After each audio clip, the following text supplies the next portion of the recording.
নমস্কাৰ বন্ধুসকল, হিমাটিপাছ কিটচেনলৈকে সকলোকে স্বাগতম জনাইছোঁ। আপোনালোকে নিশ্চয় জানেই চাগে, ৰসৰাজ লক্ষ্মীনাথ বেজবৰুৱাৰ এটি সাধু কথা আছিলে, কটা যোৱা নাক খাৰ নিদি ঢাক। সেই কথাষাৰ মনত পেলাই মই আজি এটা খাৰৰ ৰেচিপি বনাবলৈ লৈছোঁ।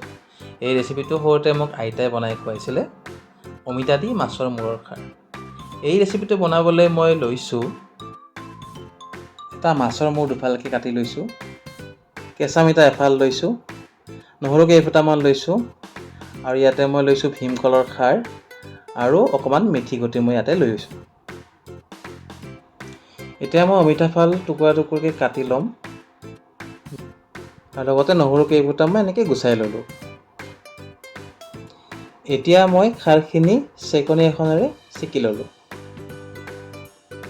তাৰপিছত মই কেৰাহী এখন গৰম হ'বৰ কাৰণে দিছোঁ। ইয়াতে মই এতিয়া মিঠাতেল অকণমান ঢালি দিছোঁ। মিঠাতেলখিনি গৰম হ'বৰ কাৰণে দি থ'ম আৰু মাছৰ মূৰটো ফ্ৰাই কৰি ল'বৰ কাৰণে। তেল গৰম হৈ গৈছে, ইয়াতে মই মাছৰ মূৰ দুপিচ ইয়াতে দি দিলোঁ। মাছৰ মূৰ দুপিচত মই হালধি ব্যৱহাৰ কৰা নাই, কাৰণ মই যিহেতু খাৰ বনাই আছোঁ। ইয়াত অকণমান নিমখ মই এড কৰি দিছোঁ।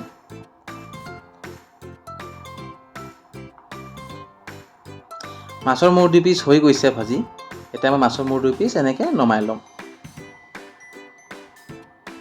সেই মাছ ভজা তেলখিনিতে মই যিখিনি মোৰ মেথি গুটি আছিলে, সেই মেথি গুটিখিনি মই ফোৰণ দি ল'ম এনেকৈ।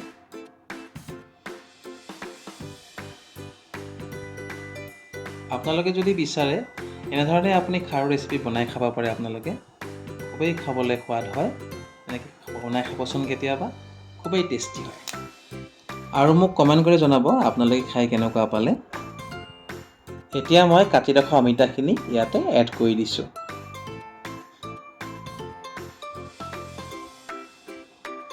অমিতাখিনি দিয়াৰ পিছত অকণমান নিমখ মই সোৱাদ অনুসৰি দি দিছোঁ। খাৰত যিহেতু অলপমান নিমখ বেছিয়ে হয় খাৰ দিলে, সেইটো কাৰণে নিমখ মই অকণমানেই দিছোঁ ইয়াতে।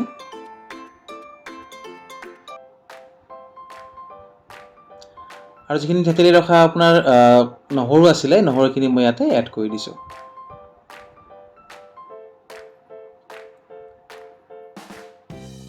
সেইখিনি অকণমান লৰাই দিছোঁ মই এনেকৈ, আৰু সিজিছে নাই চাই লৈছোঁ।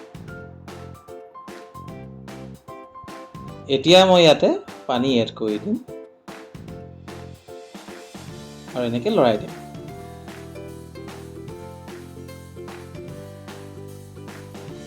ইয়াতে মই আৰু অকণমান পানী এড কৰি দিছোঁ আৰু এনেকৈ এবাৰ লৰাই দিছোঁ। এতিয়া মই অমিতাখিনি অকণমান উতল আহিবৰ কাৰণে দিছোঁ। তাৰপিছত যিটো উতল আহি যোৱাৰ লগে লগে মই ইয়াতে খাৰখিনি এড কৰি দিছোঁ। খাৰখিনি এড কৰাৰ পিছত মই অকণমান লৰাই দিম।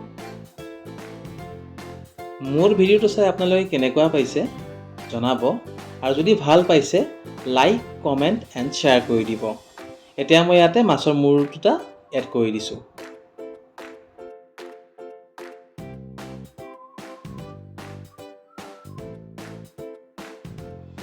মাছৰ মূৰ দুপিচ মই হেতাখনেৰে ভাঙি দিম।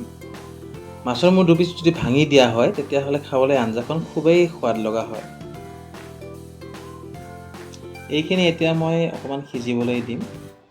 এতিয়া মই থেতেলি ৰখা অকণমান আদা ইয়াতে এড কৰি দিছোঁ, কাৰণ ইয়াতে যেতিয়া আদাখিনি এড কৰি দিয়া হয়, আদাখিনি এড কৰি দিলে এটা ধুনীয়া এটা গোন্ধ এটা আহে আৰু খাবলৈ খুবেই সোৱাদ হয়।